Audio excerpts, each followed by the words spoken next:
భూషణ్ అని చెప్పి ఇక్కడ ప్రకాష్ నగర్ సంబంధించి కాలనీలో ఉంటారు. ఈ భూషణ్ గారిని ఒక వ్యక్తి అవసరార్థం డబ్బులు ఇస్తాను అని చెప్పి ఒక 4 లక్షలు 5 లక్షల రూపాయలు చేతిలో పెట్టి ఒక 50 లక్షల రూపాయలు ఇచ్చినట్టుగా ఒక దొంగ డాక్యుమెంట్ ద్వారా ఇతను ప్రాపర్టీని వైఫ్ ప్రాపర్టీని కూడా రిజిస్ట్రేషన్ చేసుకోవడం జరిగింది 2019లో. ఆయన రిజిస్ట్రేషన్ అయిపోయిందన్న సంగతి వీరు నిరక్షరాస్యులు అవడం, ఆటో నడుపుకుంటా జీవనోపాధి మీద ఉండేటువంటి వ్యక్తుల కింద వీళ్ళకి అవగాహన లేకపోవడంతో లాక్డౌన్ తదనంతరం 2021 ఆఖరిలో 2022లో ఒక కోర్టు నోటీస్ వచ్చినప్పుడు వీళ్ళకి తెలిసింది బ్యాంక్ నుంచి వచ్చినటువంటి నోటీసు వీళ్ళ ప్రాపర్టీ అనేటువంటిది లోన్కి వెళ్ళింది అని. మేము ఎప్పుడు ఏ బ్యాంక్ ఉమ్మని దొక్కలే, మాకు లోన్ ఏంది, ఆ లోన్కి సంబంధించి మేము కట్టడం ఏందని వీళ్ళు ఫస్ట్ టైం బ్యాంక్ని అప్రోచ్ అయినప్పుడు వీళ్ళ పేరు మీద కాదు, ఎవరైతే 4-5 లక్షల రూపాయలు ఇచ్చి వీళ్ళ దగ్గర సుమారు 1.5 కోటి ప్రాపర్టీని రాయించేసుకున్నాడో ఆ వ్యక్తి అతని భార్య కలిపి వీళ్ళ దగ్గర చేయించుకున్నది జీపీ కమ్ సేల్ కాదు, డైరెక్ట్ సేల్ రిజిస్ట్రేషనే. చేయించుకున్న తెల్లారే బ్యాంకులోకి వెళ్ళి పెట్టి దాని మీద 1 కోటి రూపాయలు లోన్ తీసుకొచ్చారనేటువంటి పిడుగులాంటి వార్త వీళ్ళ దృష్టిని పడింది. అప్పటి నుంచి వీళ్ళు పోలీస్ స్టేషన్ల చుట్టూ తిరుగుతూ ఆ రజని, దేవరపల్లి రజని, అలాగే ఆ భర్త మీద కూడా కేసు పెట్టడానికి ప్రయత్నించినప్పుడు అది సివిల్ ఇన్ నేచర్ కాబట్టి పోలీసు వాళ్ళు కూడా వాళ్ళ ప్రయత్నం వాళ్ళు చేశారు. మధ్యలో కూడా వాళ్ళ పాపం 2-3 అడ్వకేట్ల దగ్గరికి వెళ్ళారు. వాళ్ళు సరైన గైడెన్స్ ఇవ్వకుండా పార్టీషన్ సూట్ అని రకరకాలుగా చెప్పారు. ఇప్పుడు మొన్న రీసెంట్గా నా దగ్గరికి వచ్చినప్పుడు వీళ్ళకి నేను ఫ్రీ అడ్వైస్ కింద cancellation of sale deed, fraudulent activity మీద జరిగినప్పుడు సేల్ డీడ్ రివోకేషన్ జరగచ్చు కాబట్టి దాని మీద ఉన్నటువంటి ప్రొవిజన్ చెప్తే వారు వాళ్ళ పెద్దనాన్నగారు వాళ్ళ ఊర్లోనే అడ్వకేట్ ద్వారా అక్కడ క్యాన్సిలేషన్ ఆఫ్ సేల్ డీడ్ అనేటువంటిది ఫైల్ చేయడం జరిగింది. 3 వారాలు అయింది. 10వ తారీఖు ఈ నెల డేట్ ఉన్నది. కానీ ఈ లోపల బ్యాంకర్స్ కూడా ఒత్తిడి ఉండడం, అది ఆక్షన్కి వెళ్ళింది అని చెప్తున్నారు వితౌట్ దేర్ నోటీస్. ఆక్షన్లో ఎవరైతే పర్చేజర్ ఉన్నారో అతనికి మేము హ్యాండ్ ఓవర్ చేయాలి కదా అని చెప్పి ఈరోజు అడ్వకేట్ కమిషనర్ ద్వారా వాళ్ళు రావడం జరిగింది. బట్ నాకు నేను నైబర్ కార్ట్ నన్ను రిక్వెస్ట్ చేసినప్పుడు నేను వాళ్ళ అడ్వకేట్ కమిషనర్కి పర్సనల్గా నా పూచిగత్ మీద నా లెటర్ హెడ్ మీద కూడా నేను ప్రొవైడ్ చేస్తాను. ఒక ఆఖరి అవకాశంగా హైకోర్టు దృష్టికి ఈ విషయాన్ని తీసుకెళ్లే ప్రయత్నం చేద్దాం. లోయర్ కోర్టులో ఉన్నటువంటి దాని మీద ఒక ఎక్స్పీడిట్ వచ్చి మాకు ఇన్క్వైరీ చేయలేదు, ఏం చేయలేదు. మాకు ఇంటికి వచ్చి నోటీసులు ఇస్తున్నారు. అప్పటి వరకు మాకు తెలియదు. అప్పుడే మేము పోలీస్ స్టేషన్ అప్రోచ్ అయినాం. మాకు బేగంపేట పిఎస్ దగ్గర కాబట్టి అక్కడ వెళ్తే అక్కడ తీసుకొని అన్నారు. మళ్ళీ గాంధీనగర్ వెళ్ళినా గాంధీనగర్లో పోయి తీసుకోలేదు. 15 డేస్ తింపి ఇది చేసేసారు.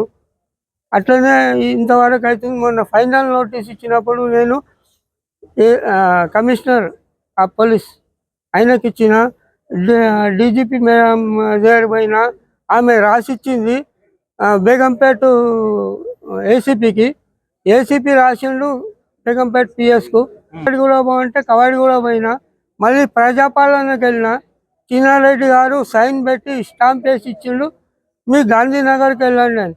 అక్కడ గాంధీనగర్లో పోతే వాళ్ళు తీసుకోలేదు, ఇప్పుడు లేడు అని అంటే మళ్ళీ వచ్చేసినాం సార్ ఏసీపీ అని.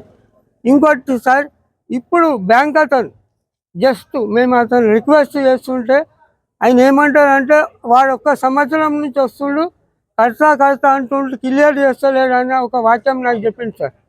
బ్యాంక్ వాళ్ళైతే మేనేజర్ వచ్చిండు.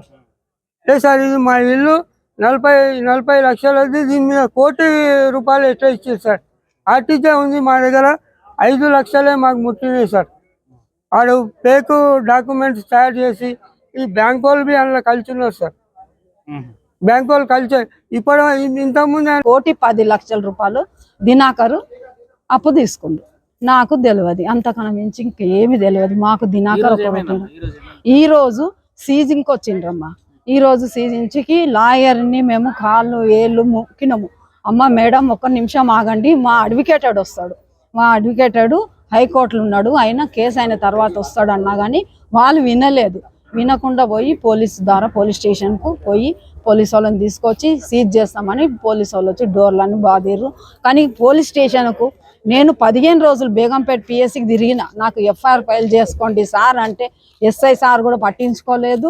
మాది ఏందని కూడా నన్ను ఎస్ఐ సార్ అడగలేదు. పోయినప్పుడల్లా వెళ్ళండి, అక్కడ ఉండి ఇక్కడ ఉండి కవాడిగూడ రిజిస్టర్ ఆఫీస్ ఉండి అక్కడ అవుతుంది రిజిస్ట్రేషన్, అక్కడ అయింది కవాడిగూడలో అని చెప్పిన. కవాడిగూడకు పోతే కవాడిగూడ నుంచి గాంధీనగర్ పిఎస్సి పోండి అన్నారు. గాంధీనగర్ పిఎస్సి పోతే నాకు ఎస్ఐ కాళ్ళ మీద పడ్డా కానీ కనికరించలేదు. ఎస్ఐ నన్ను కాళ్ళతోటి దూసేసిండు. లేదమ్మా ఇక్కడ కాదు, ఇది బేగంపేటకు వస్తుందని మళ్ళీ ఎస్ఐ చెప్తే మళ్ళీ అక్కడ నుండి ఇక్కడ అట్లా 2 నెలలు నన్ను దింపిండు. పిఎస్సిలో బేగంపేట పిఎస్సి నుంచి దింపిరు మగర్ గాంధీనగర్. నా డిమాండ్ ఏముంది, నా ఇల్లు నాకు కావాలా, నా ఇల్లు నాకు సీజ్ కావద్దు, దినాకర్ని పోలీసు వాళ్ళు తీసుకొచ్చి పట్టుకొచ్చి వాళ్ళని వాడు ఏమి చేస్తారో దినాకర్ని అది వాళ్ళకు సంబంధం. నాకు నా ఇంటి మీద ₹1 కోటి దినాకర్ తీసుకుండు. నాకు అందులో ఇచ్చిండు దినాకరు 7 లక్షల రూపాయలు. అది అమౌంట్ కూడా కాదు, ఒక్కొక్కసారి ₹1,00,000, ఒకసారి 50,000 అట్లా ఇచ్చిండు దినాకర్. అంతకు మించి నా దగ్గర ఇంకొక ప్రశ్న లేదమ్మా. దినాకర్ని పట్టుక రావాలా, పోలీసు